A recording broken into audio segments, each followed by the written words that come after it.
Hi, and welcome to another episode of Hot Takes with me, the Silver Fox. It's been quite an eclectic day. So far, we've done stories on the gender bill, COVID, law, education, health. What's left? Well, we're going to go and have a look at business. Because the S&P are about to really put the boot in, for the want of a better term. Businesses that are struggling are going to be struggling a bit more. It's almost as though these people come down onto a battlefield and bayonet the survivors, because they're about to institute the largest business rates increase in Scottish government history. Since 1999, it's never gone up this much. Business rates in England are being held back with a big sort of grant, a reduction. But in Scotland, rather than passing that reduction on, they've said, no. What we'll do is we'll take these businesses that are already struggling and we'll make life just a little bit worse. Because the last thing we want is people being successful, making money, being happy and employing people. Let's just kill all the businesses to make sure that even more people are on the dole and we can spread just a little bit more poverty and misery across the nation. Let's take a look.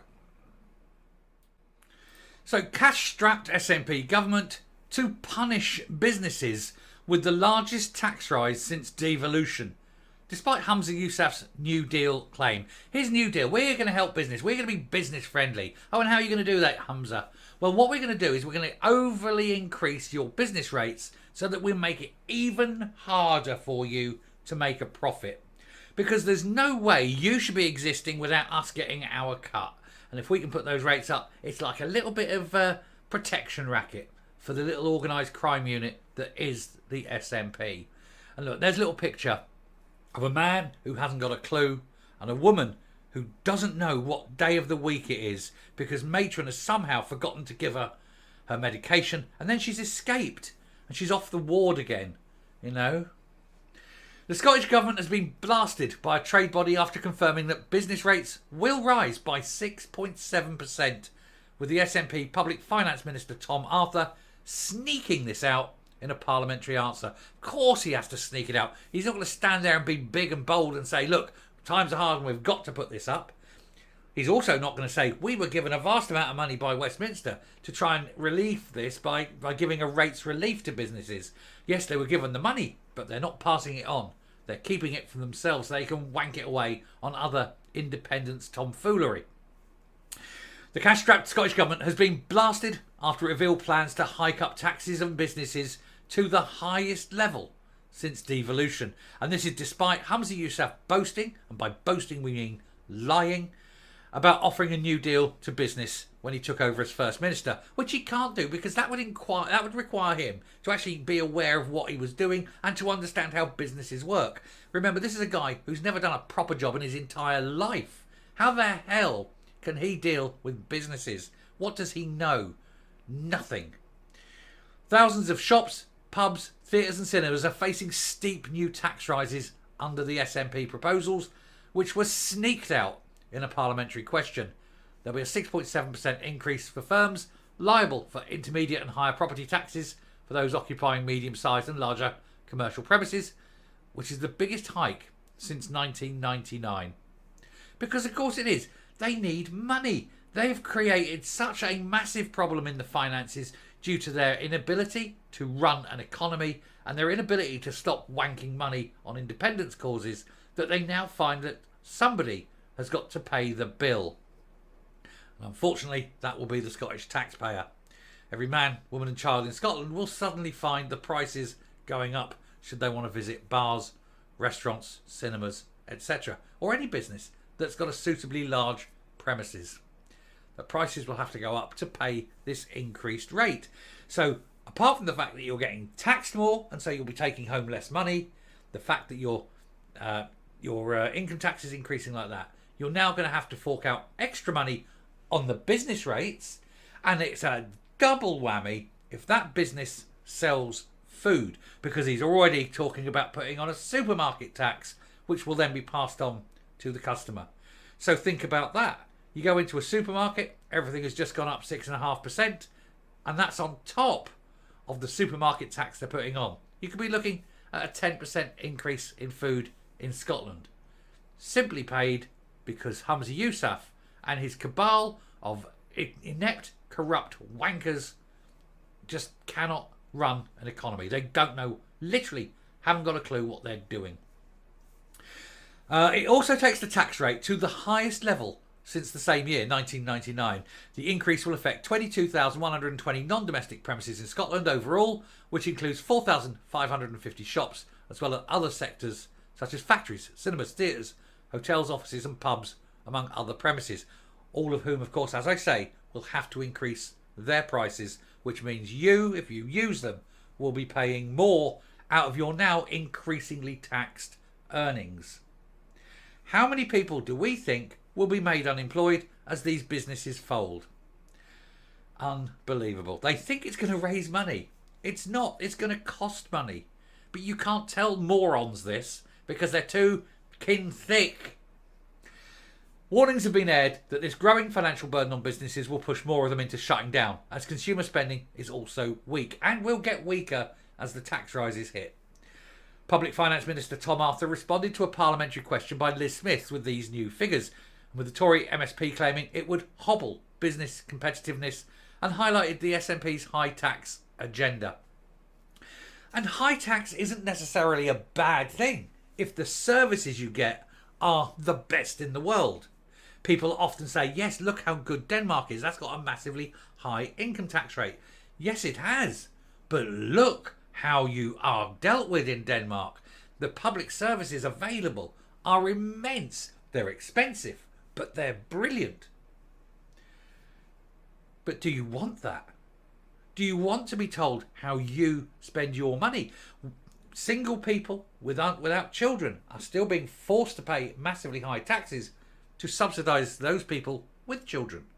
Surely having a child is a choice. And so you can argue both ways. Now, I'm not saying you shouldn't have any taxes. Of course you should.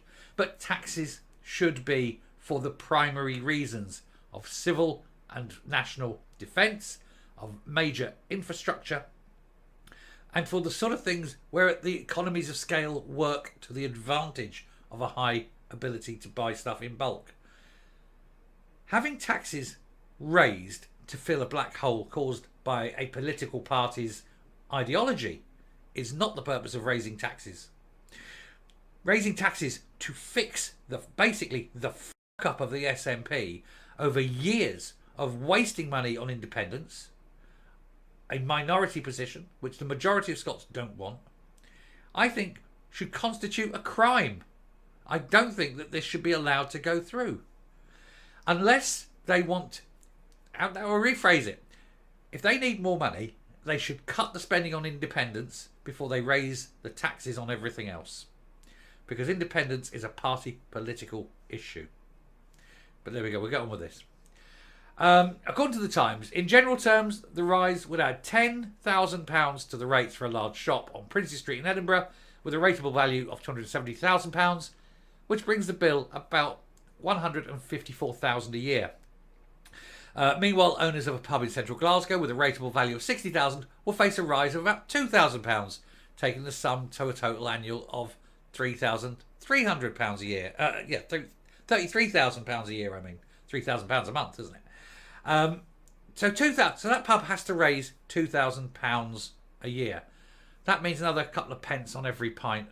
You know, it isn't much, but it's a couple of pence on a pint when they're putting taxes on a pint anyway, at the same time as you're getting your income reduced because of the rise in income tax. It all adds up.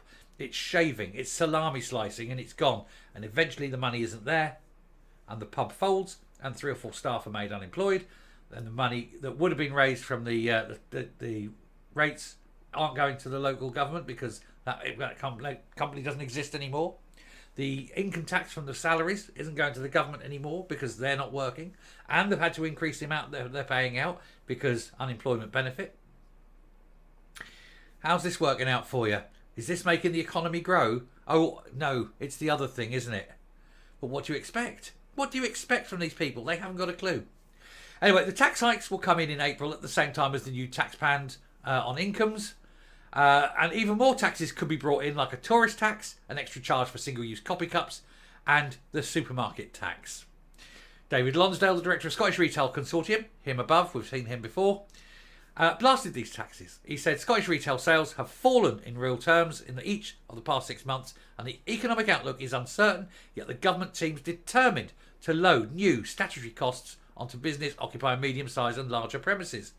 Basically, they're destroying the economy of Scotland. They don't understand what they're doing because they're too stupid, but when they are looking over a wasteland, then they'll know.